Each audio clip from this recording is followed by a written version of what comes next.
Friends, hello! Today is a big day, and I must be honest, I'm a little nervous, but I'm also very excited. Today we announce what's next for the new Evangelicals, and I'll tell you, it's a massive evolution, so brace yourself, because it's big, but absolutely necessary. As many of you know, the new Evangelicals started just about 3 years ago on December 1st, 2020. I made a video in my attic, posted it to Instagram under the heading, The New Evangelicals, and I was worried. I had a pit in my stomach, and I was thinking to myself, was the name too audacious?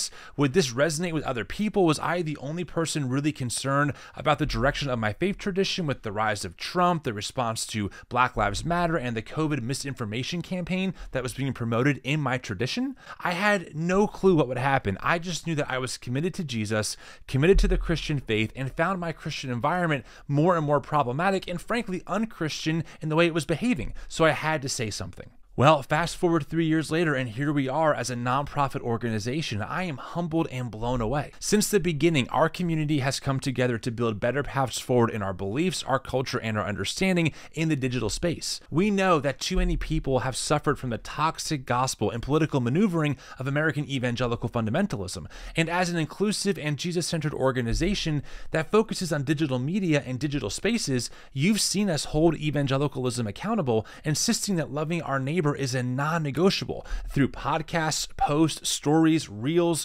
community groups, our private Facebook group, etc. And over time, we have grown to become one of the largest social media accounts devoted to this work, which is incredibly humbling and a big responsibility to do things ethically and transparently. But even with all of this work in such a short amount of time, we are still too quiet. We have all seen this insurmountable wave of a twisted gospel pushed on social media and the devastating harm it has brought to our faith, our culture, and our country. These are harmful narratives that are powerfully funded and drown us out. It's Christian civic engagement in its worst form. I mean, just listen to a few of these voices that claim to be emulating the way of Jesus. I want to give you a warning. Some of these clips are incredibly difficult to listen to. We will not compromise with you. If you don't love God, you are not our friend. So I'm just going to come right out and say this because it needs to be said. I have such great contempt for trans individuals and everything that they are doing right now in our society.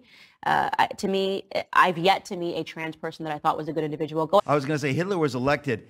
Biden had to steal the election. Well, you're a Christian nationalist. You want the kingdom to be the government. Yes. We want believers to be the ones writing the laws. Yes. Guilty as charged. Yeah, Native Americans, get the fuck out of America. You're on stolen land that you stole. And you want to know why Manifest Destiny happened? Do you know why we took it back? Because we couldn't live with you on the land because you guys kept declaring war on us and kept declaring war and trying to take back land that we already traded and or bought from you. And you did not understand property rights because you were savages. And that's why you got the name that you did. And to make this even more frustrating, these voices and many others have a huge reach. And before you think I pulled some random clips from small-time contributors, that last video is from a man who has over 1 million followers on Twitter and YouTube alone and was on the Blaze network owned by Glenn Beck for years. Millions of people hear their message of exclusion and dehumanization in the name of God. In fact, let me give you some true but unsettling perspective. There are 4 major Christian nationalist media-driven organizations that exist today: the Daily Wire, Prager University, The Blaze, and Turning Point USA. This, of course, is not an exhaustive list, but between those 4 organizations alone, their annual budget in 2022 was, get ready, $315 million combined. These 4 brand accounts have a combined 23.3 million followers across all of their social media channels, and that's not including the personalities behind them, like Charlie Kirk's Twitter or Ben Shapiro's Instagram account, etc. These 4 organizations are also incredibly interconnected. They cross-pollinate on each other's platforms all the time. For example, at America Fest, which is hosted by Turning Point USA and will attract roughly 11,000 people in person, folks like Candace Owens from the Daily Wire and Ali Stuckey from The Blaze are speaking there. Prager University, which for the record is not a university but instead a right-wing think tank whose mission is to offer alternatives to the dominant left-wing ideology in culture, media, and education, that's a real quote, by the way, thanks their, quote, dear friends at the Daily Wire for making a short documentary about them right on their website. And by the way, Prager University alone claims that their videos on YouTube have been viewed over 1 billion times. That's 1 billion with a capital B. These organizations don't see each other as competitors, they see each other as friends, and they build narratives and language that the rest of us have to respond to. They have the funding and coalition building to create narratives that get beyond their own bubbles and into the American lexicon. Phrases like critical race theory or groomers or the now appropriated word woke have all been disseminated through organizations like Prager University, Turning Point, the Daily Wire, and The Blaze, and as we know, these narratives have real-world effects on so many of us. It's not a coincidence that we've seen the misinformation campaign targeting our queer neighbors under the banner of groomers pushed by this Christian nationalist media coalition, and we've seen a record amount of anti-trans and anti-queer bills attempting to be passed in legislators around the nation. So, earlier this year, I looked around to see, are there any other options? What other Christian organizations are out there that are offering alternative narratives? So I did some research and pulled the social media footprint of 7 organizations that are Christian and engage in culture, politics, and theology, including us. And these organizations are Christianity Today, Relevant Magazine, Sojourners, Patheos, Faith in Public Life, and the Christian Century, and of course us. Now, let's stop right there. I know these 7 organizations do not agree on a lot of things. For example, Patheos is a much more interfaith organization, while Christianity Today at best would be moderate right in terms of both theology and politics. But I had to go this broad to even compare the numbers. And let me tell you, between those 7 organizations, including us, they do a combined $35 million in funding with 2.6 million followers across all of their channels. And what's crazy is that even though we are the smallest organization by far, meaning this year we did $163,000 in funding via grassroots donations, which is literally a tenth of the next lowest funded organization, and despite the fact that we have a staff of 1, me, we have a larger social media footprint than almost all of these organizations, and we have the best actual engagement when it comes to social media content. On Instagram alone, our last 10 videos posted did a combined 1.5 million views, while in second place did roughly a third of that number. Our podcast regularly hits the top 200 in religion and spirituality, and our YouTube channel continues to grow and have a larger reach despite having less subscribers than others. What's more discouraging, though, is that it seems like those other organizations are not thinking about the power of social media in a digital media age. What I mean by that is when you look at their social media channels, they are clearly an afterthought and not the primary way that these organizations want to disseminate information. In my opinion, these organizations are missing not only the present need, but also the future. I mean, I'm not sure about you, but when I want information, I rarely turn on legacy media or even go to a website. Instead, I'm looking on places like YouTube or Instagram or TikTok or podcasts to find information to help me understand something. And frankly, Christian nationalist media or far-right media, whatever you want to call it, absolutely recognizes the power of these platforms, and they are utilizing them 100%, and they are incredibly effective. If you don't believe me, just go and compare the engagement and follower count between an organization like the Daily Wire and accounts like Christianity Today or Relevant Magazine.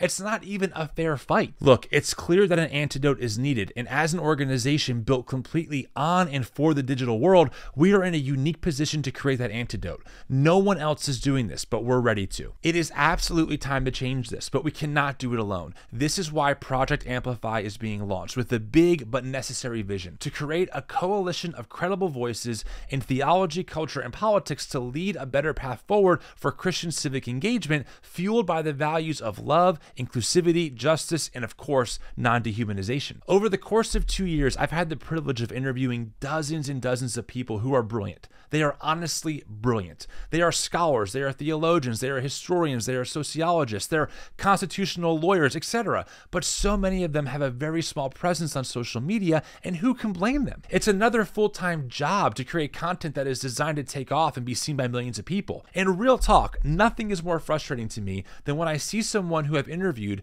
post something on their Instagram only to have it do absolutely no serious engagement. I've seen so many amazing takes on the Bible or on Christianity or politics or history to only look at the view count and see 50 views or 100 views on that person's video. And listen, I know it's not just about the numbers. I totally get that. But we have to be realistic here. When better narratives are seen by millions, they start to change things. And we know this because when harmful narratives are seen by millions, that changes things. Book bans are up. The number of kids getting vaccinated are hitting record lows. These narratives have real-world impact. This is where Project Amplify comes in. We have to build a well-organized structure that will allow us to work with, manage, and create relevant and timely content from these credible voices. Project Amplify will give us the ability to organize in smart and strategic ways, working together to be the change we need to see. It's like this. On one hand, you absolutely need credible voices, but on the other hand, without a megaphone, their voices will only be drowned out. They need digital media experts to help them shape and create content for the digital world. That's where we come in. We will amplify content that lets others know there are better paths forward in their faith and lets our neighbors know that we are committed to their flourishing. We're done letting Christian fundamentalism own the corner on true Christianity. And to be very clear, this is not about being motivated by political affiliation. Although, let's also be clear, it's not hard to be considered left-wing when organizations like Turning Point think that even advocating for the existence and rights of queer people put you in that liberal camp. But this is all about being motivated by the values of love, inclusivity, and justice, and of course, non-dehumanization. And we want those values to direct the nature of our content instead of being ruled by what any political party is saying at any given time. If this sounds like a lot, that's because it is. And it's a very wide strategy, and it will take a lot of people and creative effort to build this. If we're going to do this, we have to do it right. And that means hiring the right people, building the right structures, thinking ahead in our content, and being able to keep up with the 24/7 information stream. Theology, politics, and culture all intersect heavily, and we need a system big enough to handle it. I get requests from you all the time, like, have you done a series on how we get our Bible? Or how do I explain Christian nationalism to a friend? Or I recently came out, but am struggling to give my parents something that can explain to them that who I am is not sinful. And not only is this too much for one person, I'm not the most qualified person to be answering these questions. But I know people who are, and we have an obligation to work with them to create content that is designed to be accessible digitally. This means it's produced well, it's well thought out, it's designed for the algorithm to pick it up so it reaches beyond our own bubbles. I'll never forget when I was 18 and I really started to question if hell was forever, and I was wondering if you could still be a Christian and see it differently.